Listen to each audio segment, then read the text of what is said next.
It's time for X.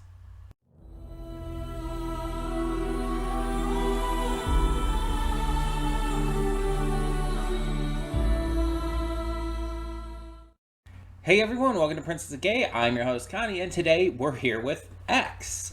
What a title for a movie. This is an A24 film starring Mia Goth, and it is a horror film. That's all I know about it. A24 horror film Mia Goth. I don't know what else to say. It is a donation reward for Venom, so I will mention that. But yeah, I don't know anything else about this. It's part of a trilogy, with the newest movie having just came out, I think. Either that or coming out maybe this coming weekend or something. And that's Maxine. I know the second movie is called Pearl, but I don't know what any of these are about. I have no context really for any of these. But I do know they're pretty well received. I've heard people like these. Again, I don't know what they're about at all. I have no context in any way, shape, or form for this. But I was curious enough to want to check them out. I mean, if people like a movie, then I'm at least somewhat curious.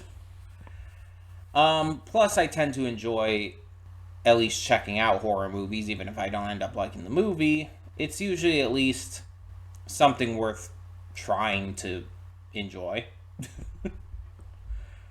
I don't expect all horror movies I check out to be good, but I can't expect them to all be bad either. It's just kind of a roll of the dice. So, yeah, I don't know. I guess we'll find out. Like I said, I don't know what else to say here. I'm just, without any knowledge of this film going in, it's kind of just well, excuse me. We'll see. We'll hope for the best, but we'll see. So let's just get on with this and see what X has in store for us. Hope for the best. Let me just cut in here for a moment to remind you of all the awesome content we have on the channel. A plethora of awesome series reactions every day, Monday through Friday, with 2 on Friday. We also have movie reactions every Saturday and Sunday, as well as Let's Plays. We alternate between Horizon Baldur's Gate 3 every day, and we have Anno Mutationum on Saturdays. We also redirect all reactions on the channel. Please follow the link in the description to get to today's reaction. It's due to copyright, you get the idea. And don't forget to like the video and subscribe to the channel.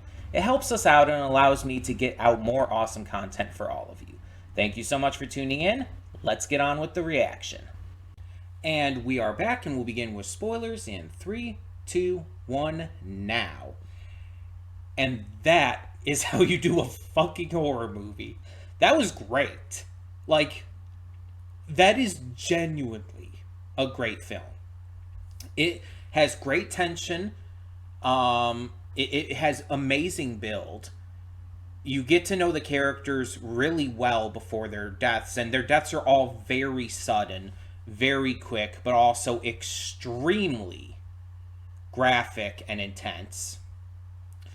The killers, despite being, these 90-year-old people who have one foot in the grave and, a strong wind would blow them over, they are sneaky enough, I guess you could say, to pull this all off while separating each of their victims one by one and killing them with stuff like a shotgun and a pitchfork and whatnot.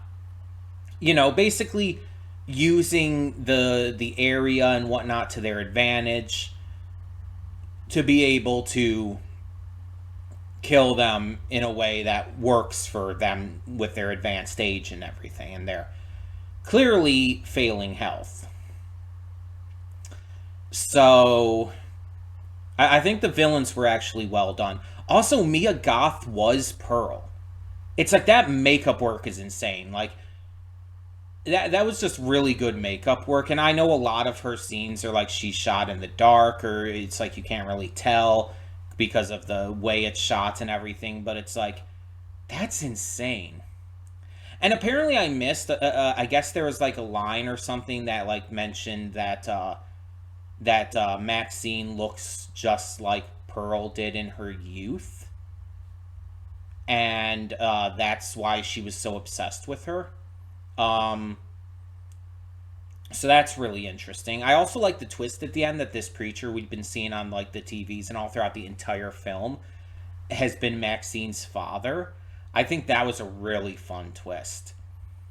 Um, and so with Pearl having looked like what Maxine looks like now and everything in the past, then I assume the second movie, which is titled Pearl, is a prequel. But the third movie's titled Maxine, so that's probably a sequel to this one. So in terms of the timeline, it would technically actually go Pearl X Maxine. Um, and if Pearl in the second movie is maybe around the same age because she's portrayed by Mia Goth again, if she's around the same age as Maxine is supposed to be here, then I'm trying to think. 79 minus, let's say, 60. Let's say 70 years. Because I really think Pearl is like in her early to mid 90s. Let's just round to like about 70 years. Actually, we'll be nice and say 65. So 65 years before 79 would be, let's see, 1919 would be 60 years. So 1914, if my math is correct, which I'm terrible at math, so it might not be, but around then. The 1910s is when Pearl would take place. That would be interesting to see how that's handled then. But yeah, it's like I did not recognize that was Kid Cudi this entire film. I think it's the style he had, the hair, the facial hair and everything threw me off because I'm used to him with more of like the shaved haircut and no facial hair like he had in Knuckles. If I'm being honest, I'm not super familiar with him in terms of his music, so I really have nothing to base off of that. My main knowledge of him is from Knuckles, so that's why I didn't instantly recognize him. But yeah, that was him, I guess. Jenna Ortega was easily recognizable. And also apparently Karen Gillan from Jumanji, Doctor Who, Guardians of the Galaxy. She had a cameo in this, but you never see her. Her cameo is vocal only. In the early in the movie, in the scene where they're going by the cow that was hit by the truck and everything, um, right as they're going over like the dead cow guts and everything in the road, like if you listen closely to the radio, you hear like a commercial for steak, and that's Karen Gillan's voice. Karen Gillan is voicing that. That is such a random, like, weird cameo. But yeah, it's like I found that out when looking some stuff up. Um, but yeah, it's clear what the themes of this movie were, like with especially with the fact that Maxine looks like Pearl used to when she was her age. A lot of this comes down to like the idea of missing your youth and feeling inadequate in your old age and stuff. There's a lot of that with Pearl in here. Um, Also, very much a difference in terms of generational, because you have this current generation, you have these characters who are, shooting pornography, talking about being cool with people of all races and sexualities and stuff. And then you have this old generation who's like looking down on them. Howard, like, basically takes one look at them, barely has a conversation with one of them, and he's like, I don't like you. I don't like any of you. Stay away from my wife. He judges them so harshly on very little. And um it's very clear that there's a difference in just kind of the generational idea there, with how he views them as like this younger generation that is like, practicing all this stuff that's just not really okay in his eyes. And with Pearl, you hear that a lot, like especially at the end with her like calling Maxine a whore and everything, and like threatening her even and stuff like that. The way she talks about her. But also you see again how she was kind of obsessed with her because of yearning for her own youth, and the fact that she hasn't had like sex with her husband in so long because he had been worried about his heart. Which ironically, them having sex didn't kill him. Nothing happened. The thing that gave him the heart attack was Jenna Ortega's character twitching after he had already killed her. So kind of ironic there. You also have themes of like religion, with Maxine's father being this preacher and having that spread throughout the entire film. And even at the end, when Maxine's like, turning against them, she is like word by word saying exactly what her father is saying on the program that's on the TV at the moment. It's word for word at that exact moment. And I don't think that was planned, obviously, but it clearly shows that she had been influenced by her father and growing up in the church and everything, but that she left the church, has become, a sex worker, has developed an addiction to cocaine and stuff. And it's clear that she's running away from that, probably because of religious trauma and stuff related to how her father probably raised her.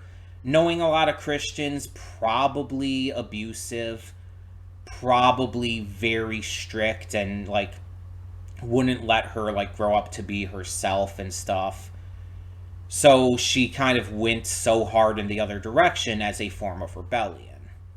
This is a thing that has very much happened a lot in real life throughout the decades and pretty much all of history.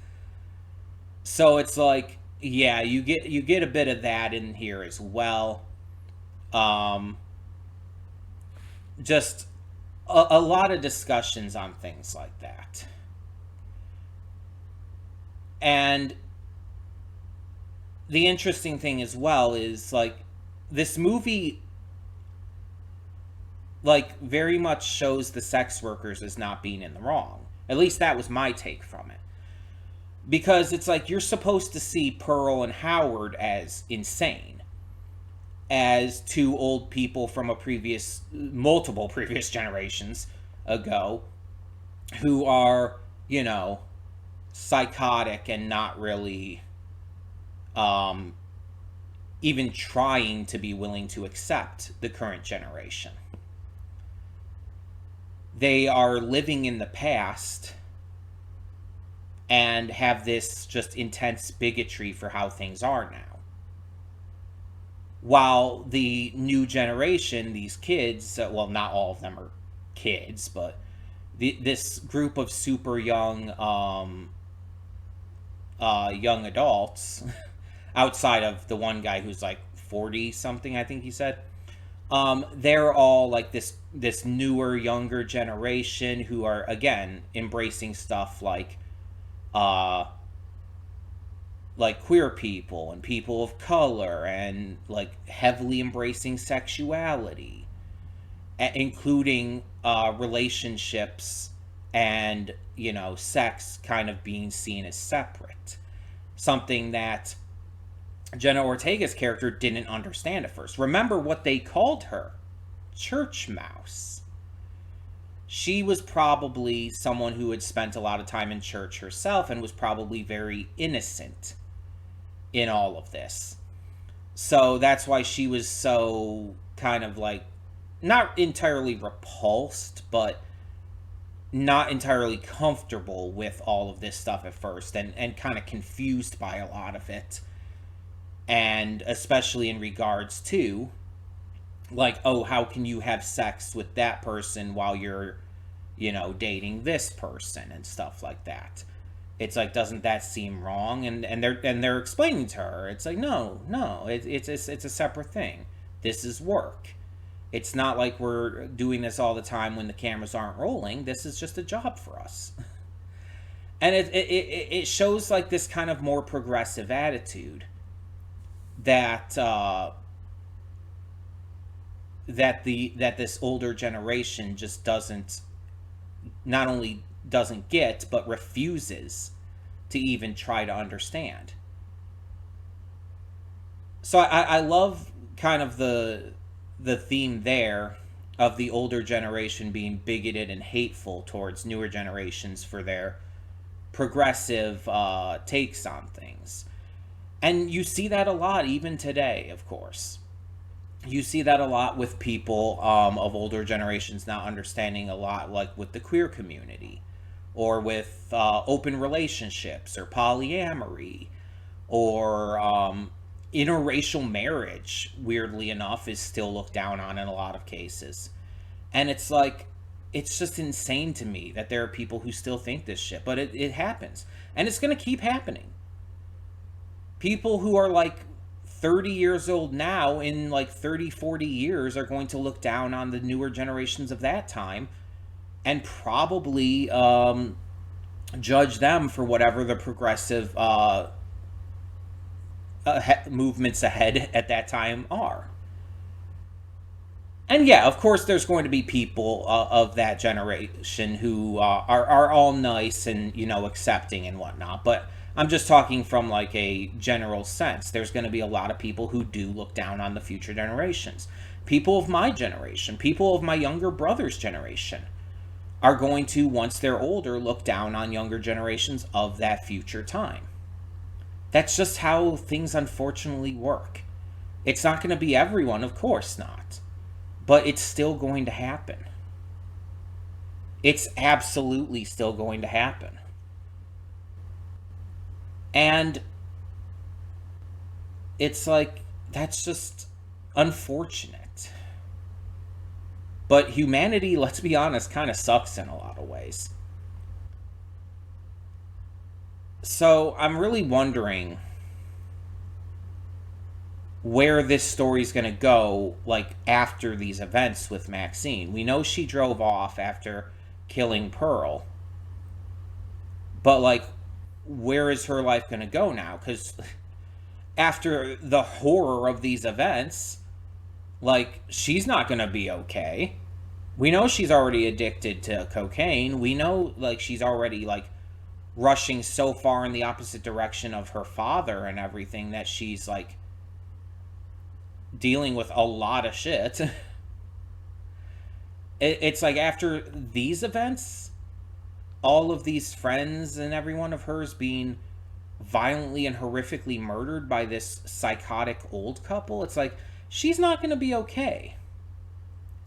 So I really have no idea where the third movie's going to head in that case. Is she going to, like, go crazy? Is she going to snap? That would be interesting.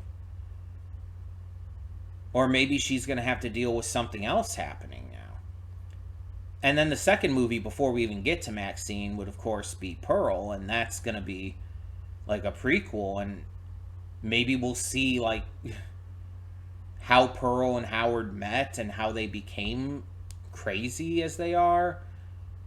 I don't know, but we'll see.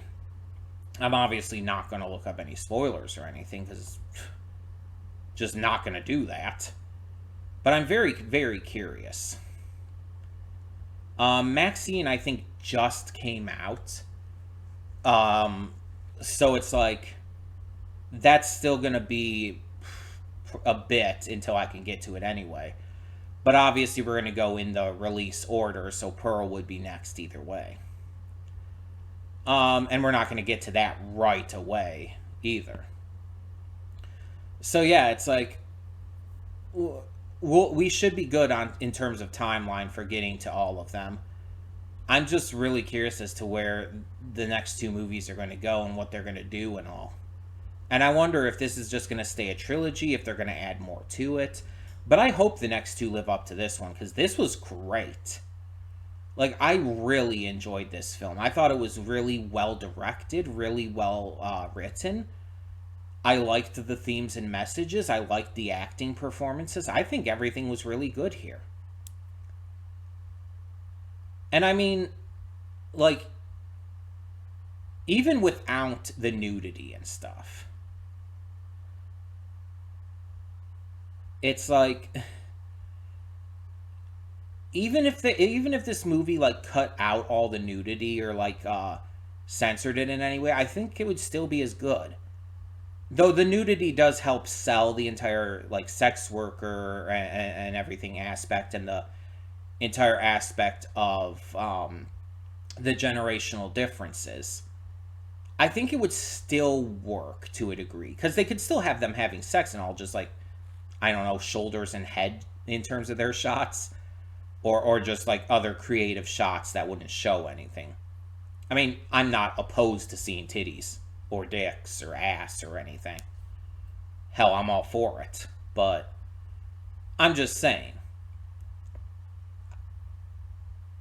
it worked for the context of the film, for everything it was going for the themes and messages and ideas and the writing. But it could have also worked without it. Me personally, I'm good with it. Like I said, no issue here. But I could see it maybe being a lot for some people, especially if they like went into this movie in the theater not expecting that, not expecting the huge amount of nudity. Also, the sex scene with the old couple might have, I feel like, disgusted some people, but it's like, I'm just like, on the other hand, I'm just like, oh, good for them. Because I actually support like older couples who still like want to be active like that in their relationship. I think that's really cute and really wholesome. Obviously not with this specific couple, because they're psychopaths, but I wasn't grossed out by it. That the idea of like, oh, because they're so old and wrinkled and their bodies are, you know, falling apart or whatever. It's like, they don't have leprosy, Karen. It's fine. It's like, there's nothing wrong with that. At least from my perspective. I can see how some people might be grossed out by that, but honestly, the stepping on the nail and then the pitchfork to the eye was much worse for me. That was the scariest part of this film for me. That freaked me the fuck out. Like, I'm not kidding you. I had to pause the film there, because my heart was just like really going really hard at that. And I was just like, I was not okay. I'm serious when I say that was probably the biggest scare, the most intense scare I've had in a movie in a long time. Like, that got to me. Because it's such quick succession. Such quick succession between stepping on the nail, which already was bad enough, him yanking it out of his foot, also bad, and then peeping through the hole and getting that pitchfork to the eye. It's like, Jesus, I hadn't even recovered from the nail yet. I hadn't had a chance to recover from that, and then suddenly, out of nowhere, a pitchfork to the eyeball. Thanks for that. I am thoroughly freaked out. I'm very interested to see what other people think of this. I'm definitely going to be checking for reviews on YouTube from, like, I don't know, Chris Stuckman, Jeremy Johns, people like that. Maybe see if there's any reactions as well. I definitely want to see this again, first of all, but also want to hear what other people think. And on that note, tell me in the comments below, what did you think of X? Let me know your thoughts on these performances, the themes and messages, the writing, any of that, all of that. The sex, I don't care. Tell me what you thought about the sex. Let me know your thoughts down below. And again, thank you so much for tuning in. For now, I'm Connie and I'm signing off. See y'all next time.